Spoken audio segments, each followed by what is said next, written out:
अभ्यास की शक्ति। सारिका की कहानी। प्राचीन समय में विद्यार्थी गुरुकुल में रहकर ही पढ़ा करते थे। बच्चों को शिक्षा ग्रहण करने के लिए गुरुकुल भेजा जाता था। वे वहां गुरु के सानिध्य में आश्रम की देखभाल करते और साथ ही अध्ययन भी करते थे। सारिका नाम की एक बालिका को भी अन्य बच्चों की तरह गुरुकुल भेजा गया। वह भी धीरे धीरे अपने साथियों के साथ घुलने मिलने लगी, लेकिन उसे पढ़ाई में बहुत कठिनाई होती थी। गुरुजी जो भी पढ़ाते वह सारिका को ठीक से समझ में नहीं आता। इसके कारण कई बार वह अपने साथियों के बीच उपहास का कारण बनती। समय बीतता गया। उसके सारे साथी अगली कक्षा में चले गए, लेकिन वह वहीं की वहीं रह गई।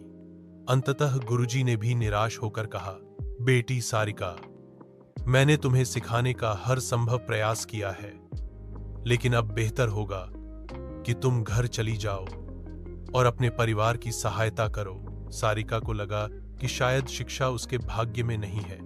वह उदास मन से गुरुकुल से अपने घर के लिए रवाना हो गई।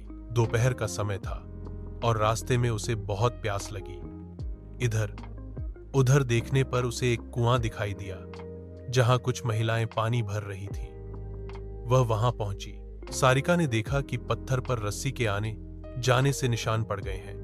उसने जिज्ञासा से एक महिला से पूछा, मां, ये पत्थर पर निशान कैसे पड़ गए? महिला ने मुस्कुराते हुए कहा, बेटी, ये निशान हमने नहीं बनाए, ये तो पानी खींचते खींचते इस कोमल रस्सी के लगातार रगड़ खाने से अपने आप बन गए हैं। सारिका इस बात पर गहराई से सोचने लगी।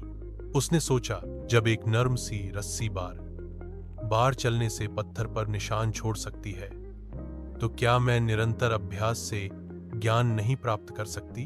उसकी आंखों में आशा की चमक लौट आई। वह तुरंत गुरुकुल वापस लौटी और जी जान से पढ़ाई में लग गई। गुरुजी ने भी उसका उत्साह देखकर उसे फिर से अवसर दिया और सहयोग किया।